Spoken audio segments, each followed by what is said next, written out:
पण मी ही गोष्ट सांगितली होती, हा विषय कुठच्या उद्योगपतीच्या विरोधातला किंवा उद्योग समूह किंवा उद्योग येऊ नयेत याच्या विरोधातला हा विषय नाहीये. विषय आहे की उद्या अंबानी असतील, टाटा असतील, इतर उद्योग समूह असतील, बिर्ला असतील, कोणी हिंदुजा असतील, अजून कोणी लोक असतील, त्यांना इथपर्यंत पोहोचायला साधारणपणे 50, 60, 100 वर्ष लागलेली आहेत.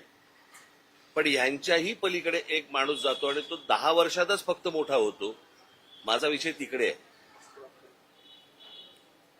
म्हणजे उद्या तुमचं सिमेंट पासून, स्टील पासून, पोर्ट्स पासून, एअरपोर्ट्स पासून, विजेपासून या सगळ्या गोष्टींची मोनोपॉली ज्या वेळेला एका माणसाकडे यायला लागते त्यावेळेला एखादा माणूस हा या देशाला वेठीस धरू शकतो आणि त्याला सगळ्या गोष्टी पुरवणारं हे केंद्र सरकार ज्या वेळेला असतं आणि त्यांना ज्या वेळेला केंद्राकडनं ज्या वेळेला पूर्णपणे एक रेड कार्पेट असतं आणि कुठेही जा आणि काही करा.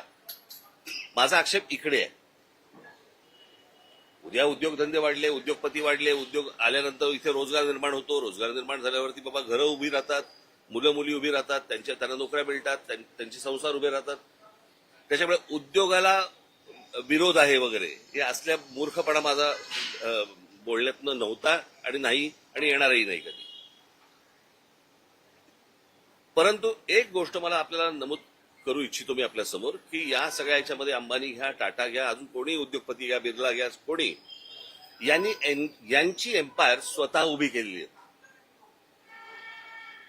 यांनी यांचे उद्योग स्वतः उभे केलेले आहेत. म्हणजे आज जर समजा तुम्ही विमानतळ ही एक जर समजा गोष्ट बघितली तर 7 का 8 विमानतळ आज गौतम अडानींना देण्यात आलेली आहेत केंद्र सरकारकडनं. आणि त्यातलं फक्त एक नवी मुंबईचं विमानतळ सोडलं तर एकही विमानतळ हे गौतम अडानींनी बांधलेलं नाही. ही दुसऱ्यांनी बांधलेली, दुसरे चालवत असलेली किंवा केंद्र सरकारच्या हातात असलेली ही सगळी विमानतळं आहेत. त्याच्यामुळे एक विमानतळ सोडलं तर दुसरं कोणतंही विमानतळ हे गौतम अडानीने उभं केलेलं नाही. पोर्ट्स याच्यामध्ये एक मुंद्रा पोर्ट सोडलं तर जेवढी पोर्ट्स आता त्या गौतम अडानींच्या हातामध्ये आता आहेत त्यातलं एकही पोर्ट हे गौतम अडानींनी स्वतःहून उभं केलेलं पोर्ट नाही. ही दुसऱ्यांची पोर्ट्स होती. त्यांना गन पॉइंट वरती आणून त्यांच्याकडनं ही संपूर्णपणे पोर्ट्स विकत घेतलेली आहेत. ज्या व्यवसायामध्ये गौतम अडानी कधीही नव्हते तो सिमेंटचा व्यवसाय, ज्याच्यामध्ये ते कधीही नव्हते, याच्यामध्ये ते अल्ट्राटेक आणि अंबुजा आणि इतर ज्या काही कंपन्या आहेत या विकत घेऊन हा माणूस आज या क्षणाला 2 नंबरला सिमेंटच्या व्यवसायामध्ये गेलेला आहे. आज बिर्ला 1 नंबरला आहे, 2 नंबरला हा. गेल्या 10 वर्षामध्ये एक माणूस सिमेंटच्या व्यवसायामध्ये 2 नंबरला जातो, दुसऱ्यांचे व्यवसाय खेचून, दुसऱ्यांचे व्यवसाय हातामध्ये घेऊन. पॉवरचं पण तसंच आहे, स्टीलचं पण तसंच आहे, अनेक उद्योग तसे आहेत. सो मला फक्त मुख्यमंत्र्यांना सांगायचंय की हा विषय हा कोणाच्या ग्रोथचा नाहीये. ग्रोथ कशी होतीये, स्वतः उद्योगपतीची वाढ कशी होतीये तर ती वाढ मला असं वाटतं समजून घेणं हे गरजेचं आहे. देशातल्या प्रत्येक नागरिकाने समजून घेणं गरजेचं आहे.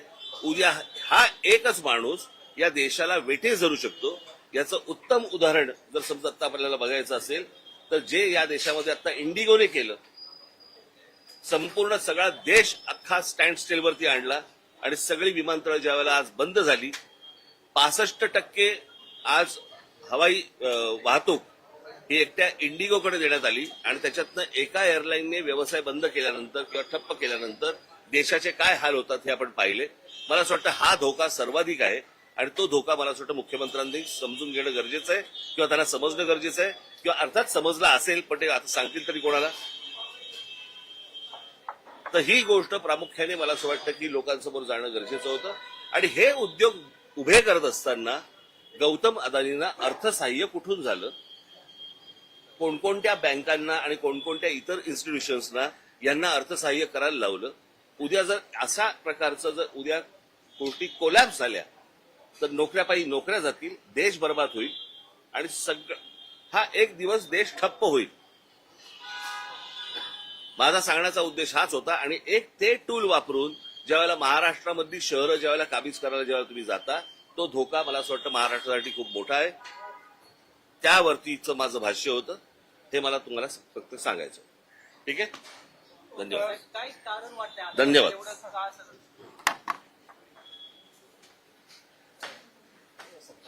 निवडणूक झाली की भेटतात.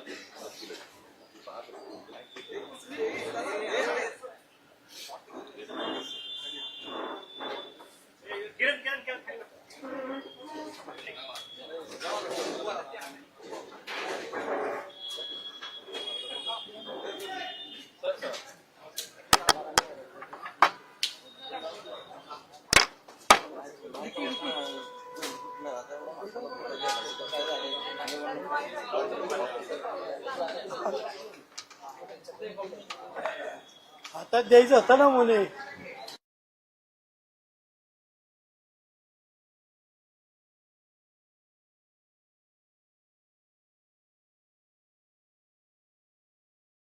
6 मिनिटं.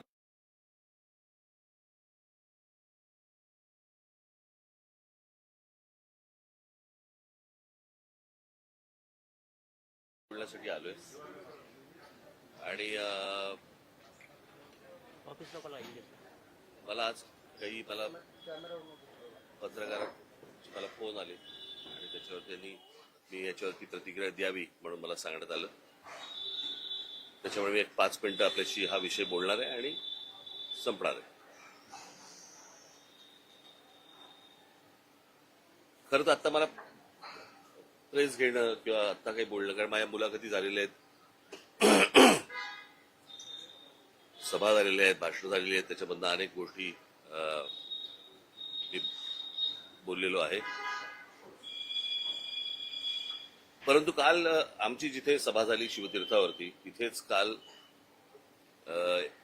देवेंद्र फडणवीस आणि एकनाथ शिंदे आणि बाकी सगळ्या मंडळींची एक सभा झाली आणि त्याच्यामध्ये देवेंद्र फडणवीस असं म्हणाले की राज ठाकरे जे गौतम अडाणीबद्दल जे बोललेले आहेत, तर त्याच्यामध्ये मग त्यांनी टाटा, अंबानी आणि इतर सगळ्या उद्योगपतींचा पण विषय काढला आणि त्या उद्योगपतींचं देखील ग्रोथ झालेली आहे अशा प्रकारे त्यांनी गोष्ट सांगितली.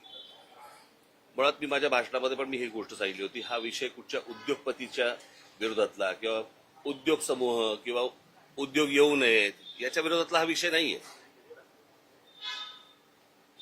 विषय आहे की उद्या अंबानी असतील, टाटा असतील, इतर उद्योग समूह असतील, बिर्ला असतील, कोणी हिंदुजा असतील, अजून कोणी लोक असतील, त्यांना इथपर्यंत पोहोचायला साधारणपणे 50, 60, 100 वर्ष लागलेली आहेत. पण यांच्याही पलीकडे एक माणूस जातो आणि तो 10 वर्षातच फक्त मोठा होतो. माझा विषय तिकडे आहे.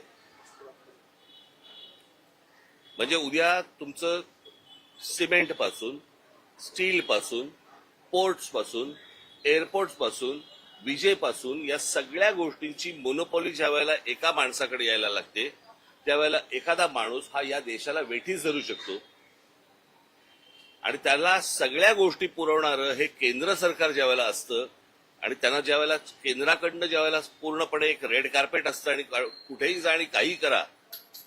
माझा आक्षेप इकडे आहे. उद्या उद्योगधंदे वाढले, उद्योगपती वाढले, उद्योग आल्यानंतर इथे रोजगार निर्माण होतो. रोजगार निर्माण झाल्यावरती बाबा घरं उभी राहतात, मुलं मुली उभी राहतात, त्यांना नोकऱ्या मिळतात, त्यांचे संसार उभे राहतात. त्याच्यामुळे उद्योगाला विरोध आहे वगैरे हे असल्या मूर्खपणा माझा बोलण्यातनं नव्हता आणि नाही आणि येणारही नाही कधी. परंतु एक गोष्ट मला आपल्याला नमूद करू इच्छितो मी आपल्या समोर की या सगळ्या याच्यामध्ये अंबानी घ्या, टाटा घ्या, अजून कोणी उद्योगपती घ्या, बिर्ला घ्या, कोणी यांची एम्पायर स्वतः उभी केलेली आहे. यांनी यांचे उद्योग स्वतः उभे केलेले आहेत. म्हणजे आज जर समजा तुम्ही विमानतळ ही एक जर समजा गोष्ट बघितली तर 7 का 8 विमानतळं आज गौतम अडाणींना देण्यात आलेली आहेत केंद्र सरकारकडनं आणि त्यातलं फक्त एक नवी मुंबईचं विमानतळ सोडलं तर एकही विमानतळ हे गौतम अडाणींनी बांधलेलं नाही. ही दुसऱ्यांनी बांधलेली, दुसरे चालवत असलेली किंवा केंद्र सरकारच्या हातात असलेली ही सगळी विमानतळं आहेत. त्याच्यामुळे एक विमानतळ सोडलं तर दुसरं कोणतंही विमानतळ हे गौतम अडाणीने उभं केलेलं नाही. पोर्ट्स याच्यामध्ये एक मुंद्रा पोर्ट सोडलं तर जेवढी पोर्ट्स आता त्या गौतम अडाणींच्या हातामध्ये आता आहेत त्यातलं एकही पोर्ट हे गौतम अडाणींनी स्वतःहून उभं केलेलं पोर्ट नाही. ही दुसऱ्यांची पोर्ट्स होती. त्यांना गन पॉइंट वरती आणून त्यांच्याकडनं ही संपूर्णपणे पोर्ट्स विकत घेतलेली आहेत. ज्या व्यवसायामध्ये गौतम अडाणी कधीही नव्हते, तो सिमेंटचा व्यवसाय, ज्याच्यामध्ये ते कधीही नव्हते, याच्यामध्ये ते अल्ट्राटेक आणि अंबुजा आणि इतर ज्या काही कंपन्या आहेत, या विकत घेऊन हा माणूस आज या क्षणाला 2 नंबरला सिमेंटच्या व्यवसायामध्ये गेलेला आहे. आज बिर्ला 1 नंबरला आहे, 2 नंबरला हा. गेल्या 10 वर्षामध्ये एक माणूस सिमेंटच्या व्यवसायामध्ये 2 नंबरला जातो, दुसऱ्यांचे व्यवसाय ठेचून, दुसऱ्यांचे व्यवसाय हातामध्ये घेऊन. पॉवरचं पण तसंच आहे, स्टीलचं पण तसंच आहे, अनेक उद्योग तसे आहेत. सो मला फक्त मुख्यमंत्र्यांना सांगायचंय की हा विषय हा कोणाच्या ग्रोथचा नाहीये. ग्रोथ कशी होतीये, उद्योगपतीची वाढ कशी होतीये, तर ती वाढ मला असं वाटतं समजून घेणं हे गरजेचं आहे.